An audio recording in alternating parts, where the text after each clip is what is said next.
Hello po mga idol. Good morning po sa inyong lahat. Ngayong araw po ay for today's video. Nagtataka po yung dumadaan dito sa amin kung bakit ano ba yung maingay. At ipapakita ko po sa inyo mga idol. Dito po sa aming bakuran ay maraming bubuyog. At hindi naman sila nangangagat. Pero nagtataka lang yung mga dumadaan dito sa amin. But ang dami nila. At takot na takot yung mga tulad nito. Ang pusa namin kapag binitawan namin dyan, tatakbo yan. Tingnan niyo po mga idol, ang dami nila. Gumagawa pala sila ng honey dito sa ilalim ng lupa. Ang bawat isa sa kanila kapag ganito po, nawakan yung pusa. Tingnan niyo po kung anong gagawin ng pusa. Mamaya tatakbo yan dahil sa dami nila.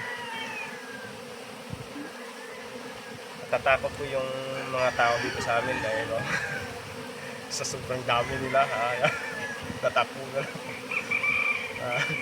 Paglalaroan ng ano yan, ng pusa namin. Gumagawa sila ng honey at mabuti hindi sila nangagat. Ang ibang kulay ng bubuyog, yung pala yung nangagat, yung tinatawag na putyukan. Pero pagdating po ng alas 10, alas 11, napakadami po nila dito sa amin. Kaya nagtataka yung dumadaan sa amin dito na bakit ano ba yung maingay. May dalawang uri ang bubuyog mga idol. Ang isa nangangagat, ang isa ay mababait sila. Pero paki-comment naman mga idol kasi hindi ko po kilala itong mga bubuyog na ito. Paki-comment naman kung ano talaga ang mga hayop na ito. Pero hindi naman sila nangangagat, kaso ay nababahala ang mga dumadaan dito dahil sa sobrang dami nila at kayang-kaya na rin.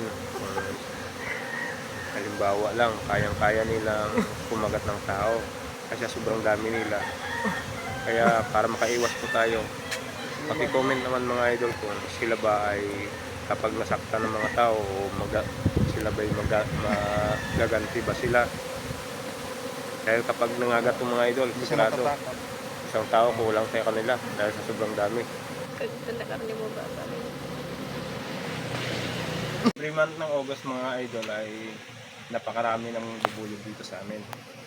Madalas po sila nawawala kapag lumipas na yung Agosto. Bulan ng Agosto ay napakarami nila. Tag-ulan at mainit. Basta Agosto, nandito sila sa aming bakuran. Kaya yung mga tao dito nagtataka at sila, parang kinakabahan sila at makagat daw sila. Pero matagal naman kami dito, hindi naman kami nakagat. Kaya hindi po kami sa kanila. Kaya kawawa naman sila kapag wala kami dito, pinapatay sila ng mga bata. Kaya wala tayong magawa minsan. Kaya tatago sila sa ilalim ng lupa nang magawa sila ng honey. Kaya yan po mga idol. Maraming salamat sa panonood. Sana subscribe niyo po ang aking YouTube channel at maraming salamat sa inyong patuloy na suporta.